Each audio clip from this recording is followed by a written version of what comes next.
বন্ধুরা, তোমরা দেখতেই পারছো আমাদের শহরে বাংলাদেশের মধ্যে আমেরিকানরা আক্রমণ করেছে। হ্যাঁ, তারা আক্রমণ করে বাংলাদেশকে ধ্বংস করে দিচ্ছে, অনেক মানুষকে মেরে দিয়েছে। তাই অ্যাম্বুলেন্স তাদেরকে বাঁচাচ্ছে, কিন্তু অনেকে মারা গিয়েছে। আর অনেকে শহর ছেড়ে পালাচ্ছে, অনেকে গ্রামে চলে যাচ্ছে নিরাপদ থাকার জন্য। আমেরিকার আর্মিরা বাংলাদেশের আর্মিদের গুলি করে মেরে ফেলছে। তারা হুমকি দিচ্ছে বাংলাদেশ থাকবে না। তারা ডোনাল্ড ট্রাম্পের উপলক্ষে এইগুলো করছে।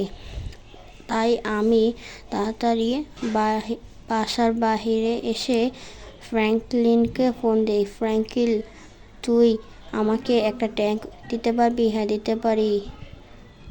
তাই ওর থেকে ফ্র্যাঙ্কলিনের একটা ট্যাঙ্ক আমি ধার করে নিয়ে এসেছি। এখন বাংলাদেশকে বাঁচাবো। ওদের আমেরিকানদের বেসমেন্টে এসে পড়েছি, এখন ওদের উপর ধ্বংসলীলা চালাচ্ছি। এনে অবশেষে বাংলাদেশ স্বাধীন। হ্যাঁ, বাংলাদেশ স্বাধীন হয়েছে।